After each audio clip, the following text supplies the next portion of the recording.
tulekerawo okukkiriza abasajja bano abagwira otukolesa ne tufuuka ebitala ebisalako bannaffe ensingo olw'okuyimirizaawo n'obaleka bakukumbe bukukumbi. Let us have patriotism. Tukulembeze gwe nga let Uganda come first.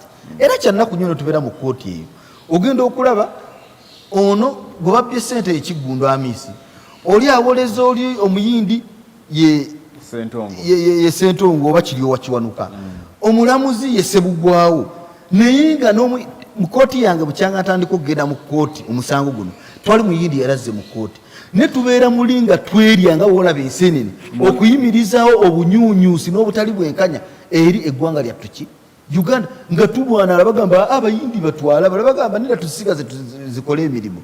So kyannaku naye kituufu naye it will take a struggle kyola kiri kitusa kitwana president kuba I want to win it on merit.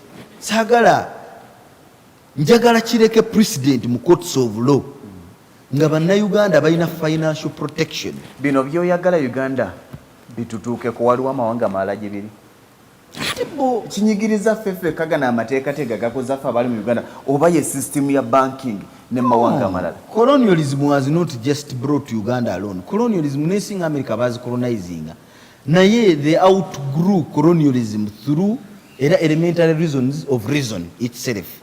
Chovola bakati bali fully independent. Bungereza yali ya colonizing America. N'ensi endala zonna zonna ez'abazungu zaali za colonize bwe zisinga naye beetawuluza ne babeera nga basobola okubeera independent. Ate nno siga nti abazungu bonna bawagira embeera eno ate bannayuganda sibagamba bigambo bino kukyawa abazungu nabagwira ensi yaffenna ensi tujja giwangaliramu ffenna neesaba kintu kimu nti as human beings let us respect each other, let us move within boundaries of respect.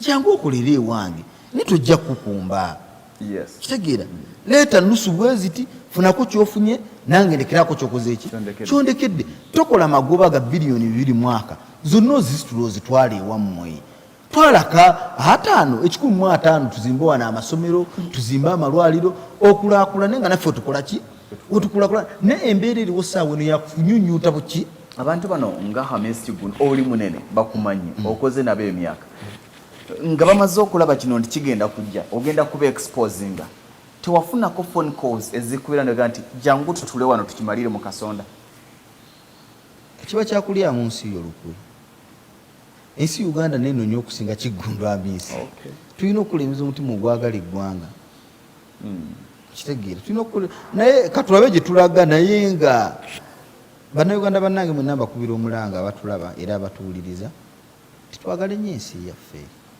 twagale nnyo Uganda. Uganda terina kyeyina eyina ffe enku abalina okukuuma ekyoto kino Uganda okubumbujja ate tugende mu maaso butakulembeza mutima gwa ggwanga eggwanga ate tugenda liyita mu buyisi tufe nga tulina kye tulese.